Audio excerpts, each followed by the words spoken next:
रास्ता कड़ू युवकों मृतदेह उद्धार जाजपुर जिला धर्मशाला थाना भगवानपुर रास्ता कड़ू युवकों मृतदेह उद्धार कर मृत युवक जन होती अराबल गाँव पवित्र सामल मृतदेह निकट में मोबाइल आधार कार्ड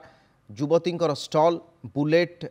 बाइक भंगा अवस्था रास्ता कड़े पड़ रही स्थानीय लोके मृतदेह पड़ा देखि पुलिस को खबर देते घटनास्थल में धर्मशाला पुलिस पहुंची तदंत आरंभ करिछि। परिवार लोक घटनास्थल पहुंची मृतदेह को चिन्हट करिसेंति। प्रेम व्यापार को केन्द्र करी पुओ को हत्या कर जाइथिबा परिवार लोके अभियोग करिसेंति। न्याय दाबी उत्त्यक्त लोके बरुआ बालीचंद्रपुर रास्तार भगवानपुर ठारे टायर जाली रास्ता रोक करिसेंति।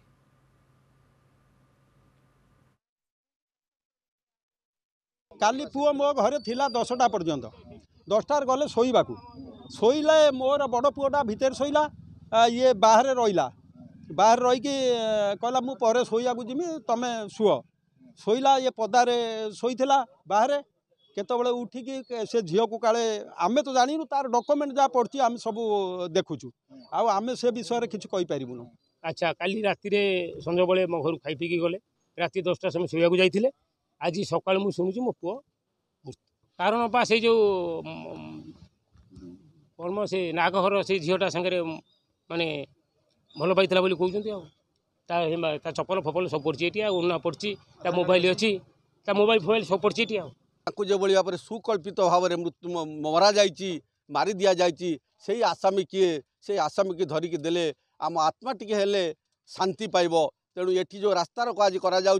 ये अंचल ये ग्रामर ये पंचायतर समस्त डिमांड रोची पुलिस माने निरपेक्ष तदंत करी सही मारी व्यक्तिटा को टिके धरीदेले निरपेक्ष तदंत करागले लोक मैंने टिके संतुष्ट हेबे।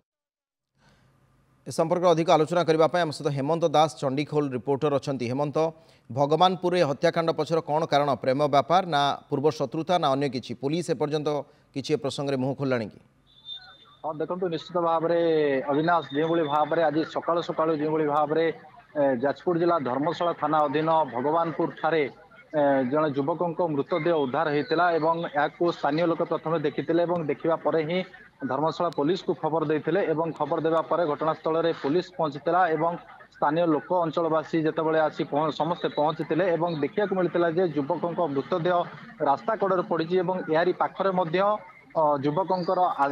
गोटे पाखरे मोबाइल पड़ी गोटे युवती गोटे ओढ़णी पड़ी जड़े आधार कार्ड मिली गोटे बाइक नुआ बाइक जहाँकि जबत पड़ी रही से बाइक टी संपूर्ण रूप से भंगा जाइए परवर्ती पर्यायर जहाँ जना पड़ा से युवकों परिचय मिलता से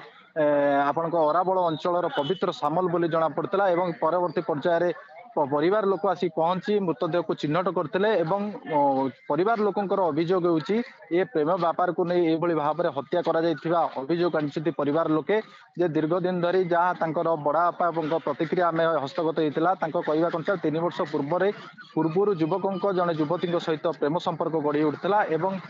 नहीं किसी 3 वर्ष मध्य कौन जितेबाला कौन मनमालिन्य किसी नथिला संपूर्ण भाव में ठीक ठाक थिला तेज क्यों भाव में ये घटना घटिला काली 10टा पर ही युवक घर आसी कौन ठिकना मिल नाला से कौटी अच्छे कौन आज परवर्ती आज सका ही से खबर पाई ये मृतदेह पड़ी से आसी चिन्हट कर परिवार लोके न्याय दाबी कर जो माने भी ये घटना सहित संपृक्ति अच्छा जो माने भी ये कांड घटाई जदि हत्या करा जाइछि तेबे जो माने एथिरे संपृक्त अच्छा से विरुद्ध दृढ़ कार्यानुष्ठान परिवार लोके दाबी कर निश्चित भाव में हेमंत आईआईसी भी प्रतिक्रिया शुणवा अनेक अनेक धन्यवाद आपन को। देखो आज अजय सामल अराबल सी अभियोग कर पुओ के मारदे से रिलेटेड गोटे अभियोग कर तदंत करूँ मोर साइंटिफिक टीम आसी पहुँचे प्रॉपर्ली इन्वेस्टिगेशन हम एज पर लॉ एक्शन नहीं पारिपार्श्विक स्थिति कौन कौन देखते एवं इनिशियल स्टेज कहीहबनी प्रॉपर इन्वेस्टिगेशन पर जानी हम।